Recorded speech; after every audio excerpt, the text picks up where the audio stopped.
रस्सी टूट जाएगी और हम दूर जाकर खेलेंगे। आज कन्हैया ओखर को गाड़ी बनाकर समबैल बनकर खींचते हुए यमलार्जुन के वृक्ष के पास पहुंचे। यमलार्जुन के वृक्षों के बीच से होकर कन्हैया निकल गए, ओखर इधर ही अटक गया। उन्होंने इतने जोर से रस्सी को झटका लगाया, रस्सी टूट गई। वो वृक्ष तो नहीं उठे लेकिन रस्सी भी टूट गई। वो रस्सी नहीं टूटी, वृक्ष ही उखड़ गया। तो वृक्ष उखड़ जाने से उसमें से दो दिव्य पुरुष प्रकट, बोलो कृष्ण कन्हैया, सामने आ जाने से कथा में व्यवधान होता है। आप लोग इस बात का ध्यान रखें, माताओं को जो पीछे ही बैठा रहे और जो प्रसाद वगैरह है बाद में ले आएंगे, लेकर पीछे बैठा। ध्यान भंग होता है।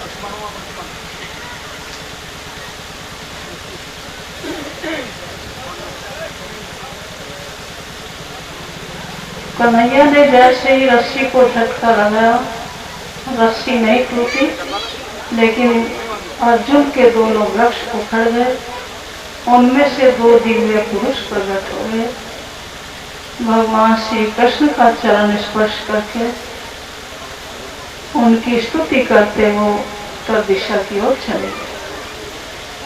यमलार्जुन के वृक्ष कौन है? ये पूर्व जन्म में यक्ष कुबेर के दो पुत्र थे, नल कुबेर और मणिग्रीव। एक बार ये सरोवर में अप्सराओं के साथ स्नान कर रहे थे।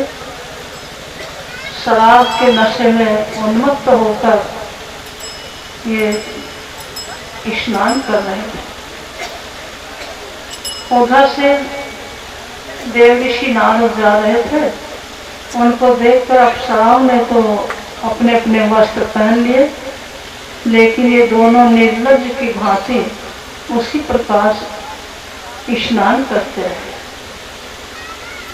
तो देवऋषि नारद ने सोचा कि इतने उन्मत्त हो गए हैं, धन के मद में इतने उन्मत्त हो रहे हैं कि शिष्टाचार सभ्यता सब भुला बैठे, इनको उद्धार कैसे होगा? क्योंकि ऐसे व्यक्तियों को भजन भक्ति नहीं सूझता है। तो उन पर कृपा करने के लिए ऋषि नारद ने उनको शाप दे दिया कि तुम जल के भांति खड़े हो जाओ, तुम जड़ीमणि प्राप्त होंगे। जब उनको शाप लगा तो उनको होश आया और देवऋषि नारद से अपने अपराध की क्षमा मांगने लगे। क्योंकि धनवान में 3 दोष और निर्धन में 1 दोष बताया गया है।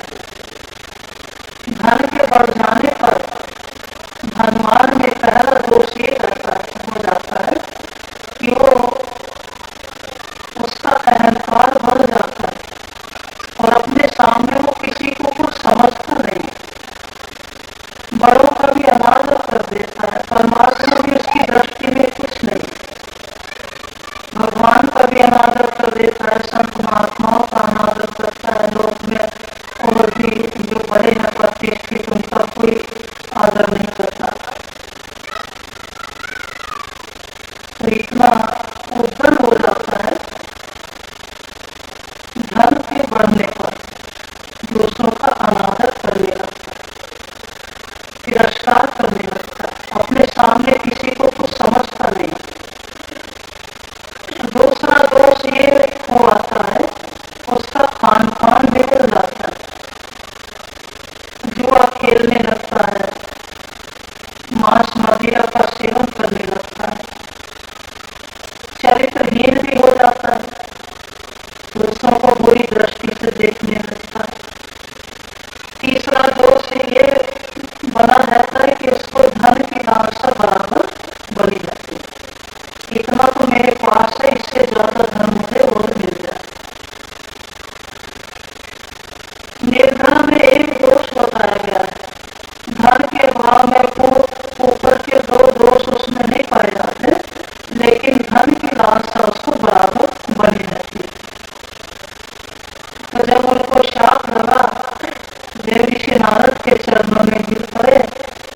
क्षमा मांग रहे हैं।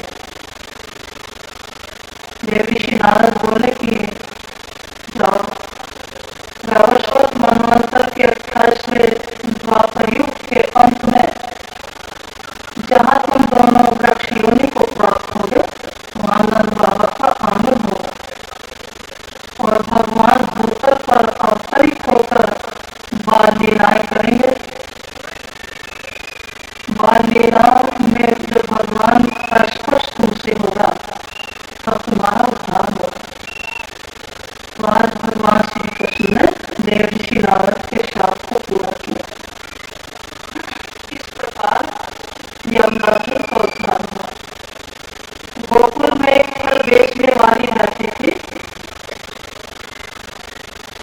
तो उसने सुन रखा था कि नंद के यहाँ लाला का प्रागट्य हुआ है, लेकिन अभी तक दर्शन का सौभाग्य नहीं मिला था। बड़ी नाराज रहती थी कि नंद के लाला के मुझे अब वो कैसे दर्शन होंगे। तो किसी व्यक्ति से पूछ लिया कि मुझे ऐसा उपाय बताओ कि लाला का दर्शन हो, नंद के लाला के दर्शन। तो बोले कि तुम प्रतिदिन नंद के भवन की 108 परिक्रमा किया करो तो भगवान की कृपा अवश्य हो जाएगी, और कभी तो कृपा होगी। तो वो फल बेचने वाली प्रातःकाली फलों की टोकरी सिर पर लादे प्रतिदिन नंद के भवन की 108 परिक्रमा किया करती थी। बहुत दिन हो गए परिक्रमा करते करते, लेकिन अभी तक उसको दर्शन नहीं हुआ। आज प्रातःकाली फलों की टोकरी सिर पर लादे वो नंद के भवन की परिक्रमा कर रही थी। प्रातःकाल से दोपहर हो गया, न तो उसके फल किसी ने खरीदे और न लाला के दर्शन हुए। बड़ी तेज गर्मी पड़ रही थी, दोपहर का समय था। तो नंद के आंगन में आकर वृक्ष की ठंडी छाया में खड़ी हो जाती है और वहीं पर सिर से टोकरी उतार कर रख देती है और वही 2-4 आवाज लगाती है, फल ले लो, फल ले लो। इधर कन्हैया अपने घर के आंगन में खेल रहा था। उसने जब आवाज सुनी तो एकदम चौंक पड़े, अरे आज फल देने वाला कौन आ गया। तो छुमक छुमक करते हुए दरवाजे की देहली को पार कर बाहर आए तो देखते क्या है, एक वृद्धा मैया फलों की टोकरी सामने रखे हुए बैठी है। अब लाला कन्हैया के दर्शन करते ही वो वृद्धा मैया एक टक उनको निहारती ही रह गई, अपने तन की भी सुध बिसर गई और इतने एक तक निहार रही है मानो अपने नेत्रों के माध्यम से लाला को पी जाएगी।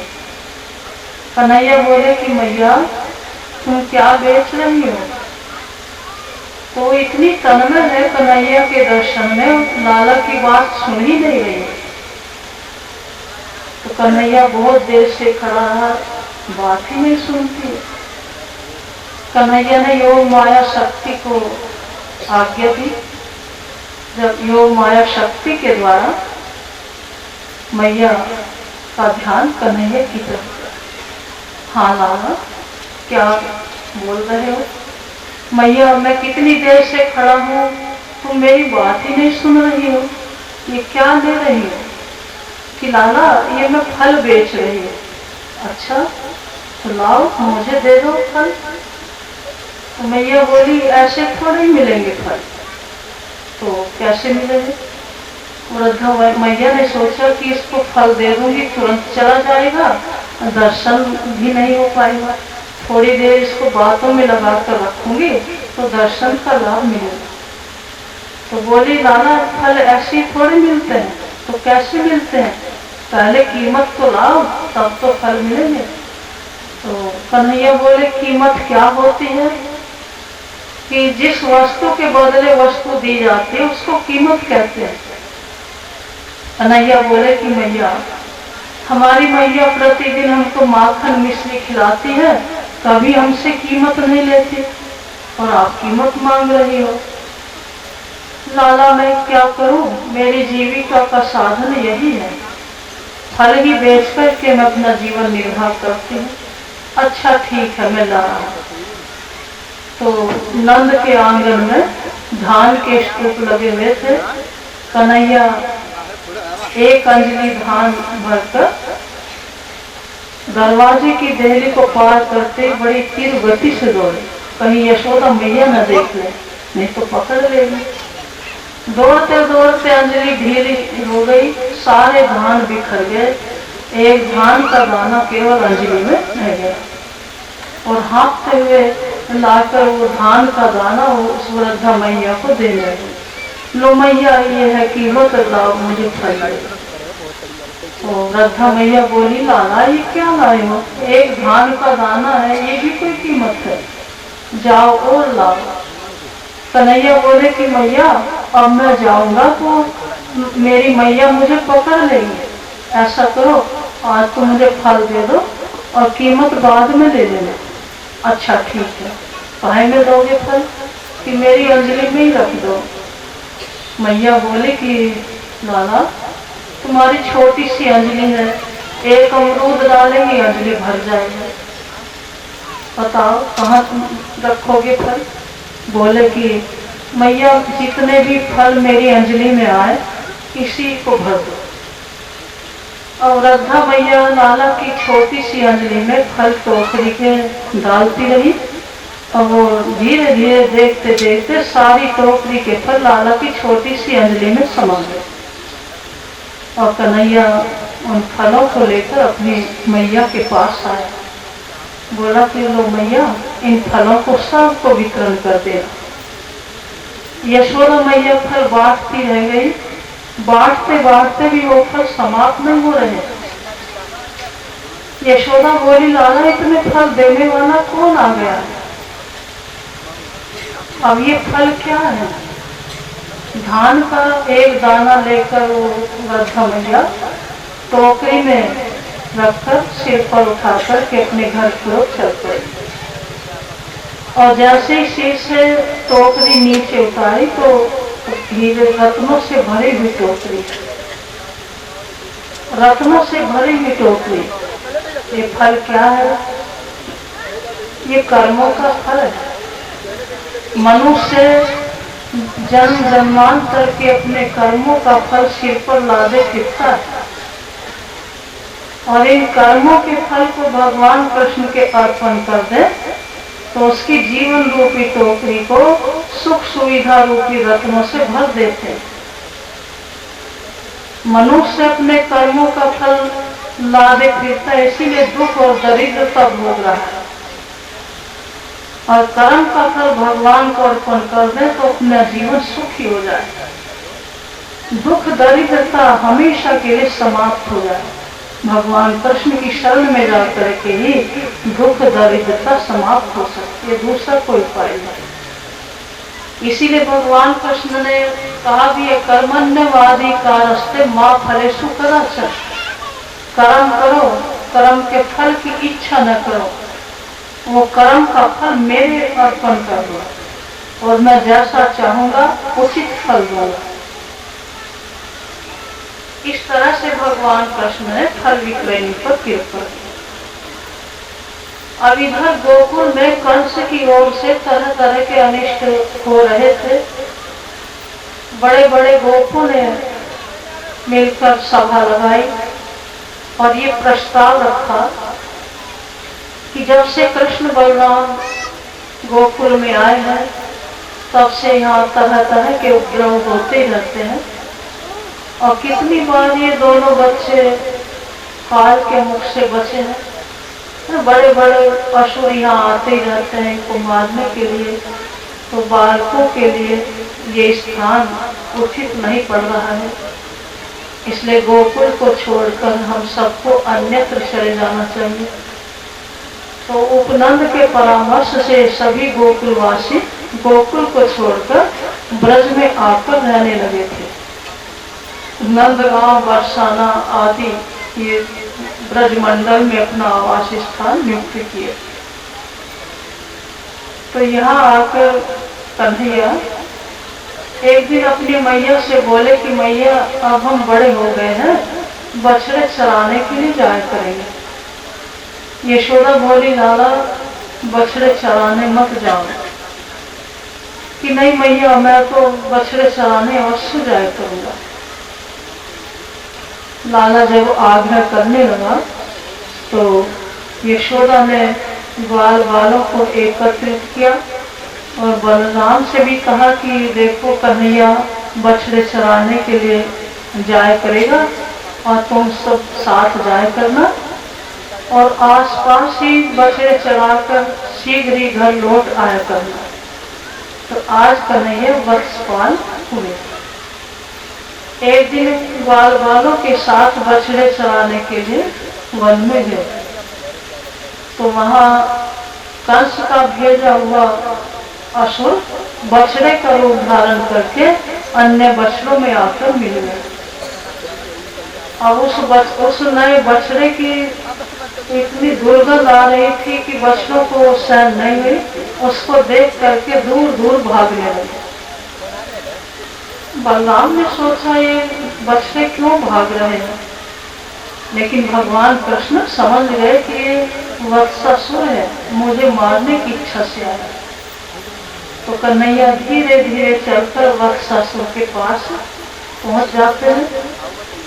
पास में आने पर वत्सासुर ने बड़े जोर से अपने पिछले दोनों पैरों का प्रहार श्री कृष्ण के ऊपर किया। भगवान श्री कृष्ण ने क्या किया, उसके दोनों पिछले पैर पकड़कर बड़े जोर से घुमाकर पृथ्वी पर पटक दिया। इस प्रकार वत्सासुर का उद्धार।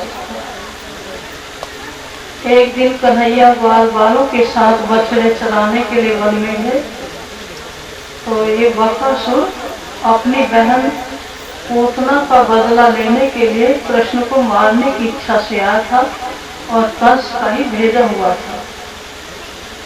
यमुना के तट पर वो बगले का रूप धारण किए हुए खड़ा था। उसको देखकर सभी ग्वाल बाल आपस में कहने लगे कि सखाओ कल तो यहाँ कुछ भी नहीं था, आज यमुना के तट पर इतना बड़ा इतना विशाल बर्फ का सफेद पहाड़ कहाँ से आ गया। भगवान कृष्ण समझ गए कि ये बर्फ का पहाड़ नहीं तो बकासुर है जो विशाल बगले का रूप धारण करके आया। कन्हैया धीरे धीरे चलकर बकासुर के पास पहुंचे गए तो बकासुर ने क्या किया, अपनी चोंच से उठा करके कन्हैया को निगल गया। जब मुख में निगल गया तो कन्हैया ने अपने आकार को इतना तपाया कि बकासुर का कंठ जलने लगा और तुरंत उसने कन्हैया को मुख से बाहर उगल दिया। कन्हैया ने क्या किया, बकासुर के नीचे के चोंच पर पैर रखकर ऊपर का चोंच दोनों हाथों से पकड़कर ये तृणवत चीर डाला। इस तरह से बकासुर का उद्धार हुआ। एक दिन की बात है, कन्हैया ग्वाल बालों के साथ बछड़े चराने के लिए वन में गए। उन्होंने सखाओं से एक दिन पहले ही कह दिया था कि सखाओं कोई भी घर भोजन करके नहीं जाएगा, सब अपने अपने घरों से भोजन के पात्र बंधवा लेना, भोजन लीला वन में ही होगी। तो प्रातः काल ही सभी ग्वाल बालों के सहित कन्हैया बछड़े चराने के लिए वन में गए। प्रातः काल से दोपहर तक अनेक प्रकार की लीलाएं करते रहे। अब लीला कर खेलते खेलते ग्वाल बालों की दृष्टि एक स्थान पर पड़ गई जहाँ अघासुर और अजगर का रूप धारण किए हुए पड़ा था। उसका विशाल आकार था। कंस का भेजा हुआ ये असुर था जो कृष्ण को मारने की इच्छा से आया था। अजगर का रूप धारण किए हुए था। तो ग्वाल बालों ने आपस में वो बोले कि ये कोई वृंदावन की शोभा है। उसका इतना विशाल आकार था, ऊपर का ओष्ठ आकाश से स्पर्श कर रहा था, नीचे का ओष्ठ पृथ्वी से स्पर्श कर रहा था, और बीच का भाग पर्वत की गुफा जैसी प्रतीत हो रही थी, और लाल रंग की जीभ उसकी लंबी चौड़ी लाल रंग की सड़क जैसे प्रतीत हो रही थी। उसके दो नेत्र अंधकूप के समान प्रतीत हो रहे थे, और उसके जबड़े पर्वत की कंदराएं जैसी प्रतीत हो रही थी। तो उसको देखकर ग्वाल बाल आपस में कहने लगे कि भैया ये तो वृंदावन की बड़ी भारी शोभा है, इससे चलो आज इस पर्वत की गुफा के अंदर जाकर खेलेंगे। तो सखाओं ने शंका प्रकट की, अरे सखाओं, ये तो लगता है अजगर है, इसके अंदर से तो बड़ी दुर्गंध आ रही है। तो सखा बोले कि भैया ये अजगर ही हुआ तो चिंता किस बात की, कन्हैया भैया साथ में है। तो ताली बजाते बजाते सब अघासुर के पेट में घुस गए। कन्हैया दूर से ही खड़ा देख रहा था, उसने रोका, सखाओ ठहरो ठहरो, लेकिन वो कब मानने वाले थे। आज सखाओं के कारण कन्हैया को भी अघासुर के मुख में घुसना पड़ा। अभी अघासुर ने मुख बंद नहीं किया था, उसने सोचा कि हमारे स्वामी का जो शत्रु है कृष्ण, वो तो अभी रहेगा, जब मेरे मुख में प्रवेश करेगा तब मैं अपना मुख बंद करूंगा। आज भगवान कृष्ण को अघासुर के मुख में घुसना पड़ा। भगवान श्री कृष्ण जैसे अघासुर के मुख में प्रवेश किए तो अघासुर ने अपना मुख बंद कर लिया, और भगवान ने अपना आकार इतना बढ़ाया कि अघासुर की श्वास रुक गई और उसकी प्राण वायु ब्रह्म छोड़कर निकल गई, और आकाश में वो प्राण ज्योति मंडलाने लगी। भगवान श्री कृष्ण ग्वाल बालों को के सहित अघासुर के मुख से बाहर निकले, अपनी अमृत वर्षनी दृष्टि से सींचकर सभी ग्वाल बालों को सचेत किया, और अघासुर के प्राणों की ज्योति श्री कृष्ण के में ही समा गई। सखाओं ने देखा कि आज तो दोपहर हो गया है, कन्हैया आज तो बहुत सोए हुए, सोते सोते देखो कितना समय बीत गया है, अब तो बड़े जोर से भूख लगी है। कन्हैया ने कुछ नहीं बताया। उन सखाओं के साथ भोजन करने के लिए वो यमुना के तट पर आ गया, और यमुना के तट पर गोलाकार पंक्ति लगाकर के सभी बैठ गए। ग्वाल बालों के बीच में कन्हैया बैठे हुए हैं, पीताम्बर पहने हुए। उन ग्वाल बालों के बीच में कन्हैया की शोभा कैसी हो रही है, हरे लाल काले पीले ये सब वस्त्र पहने हुए ग्वाल बाल ऐसे लग रहे हैं जिस प्रकार कमल के पुष्प की रंग बिरंगी पंखुड़ियां, और कन्हैया पीताम्बर पहने हुए सबके बीच में बैठे हैं, ऐसे लग रहे हैं जैसे कि कमल के पुष्प के बीच का पराग है। ये शोभा भगवान कृष्ण के सहित ग्वाल बालों की हो रही है। सभी ने अपने अपने घरों से लाए हुए भोजन पात्र खोले और हाथ बढ़ा बढ़ा कर कन्हैया को भोजन सामग्री दे रहे, हंसी विनोद करते हुए सभी खा रहे हैं। श्री रामा नाम का एक सखा था, बोला कन्हैया हमारी मैया ने तो माखन मिश्री के लड्डू दिए, मखाने के लड्डू दिए। तो कन्हैया बोले कि अच्छा तुम्हारी मैया ने मखाने के लड्डू दिए, दिखाओ तो श्री रामा ने दे दिया, कन्हैया उसको खा लिया। कन्हैया बोले कि मेरी माँ ने तो माखन मिश्री के लड्डू दिए। श्री रामा बोले कि तुम भी अपने घर पर खिलाओ। तो माखन का लोंदा उठाकर श्री रामा के हाथ पर रख दिया और हाथ पर रखकर झट से उठाकर अपने मुख में ही डाल दिया। श्री दामा बेचारे खिसियाते रह गए। एक सखा ने मधुमंगल को खीर पीने के लिए, खीर खाने के लिए, कन्हैया को एक सखा ने दही बड़ा खाने के लिए दिया। तो दही बड़ा लेकर कन्हैया बोले कि देखो देखो सखाओ, इसकी मैया दही बड़े जैसी गोल मटोल मोटी तगड़ी है और बात तो इसका बड़ा दुबला पतला है। ये बात सुनकर सभी सखा ठकाकर के हंसे। एक सखा ने मधुमंगल को खीर खाने के लिए दी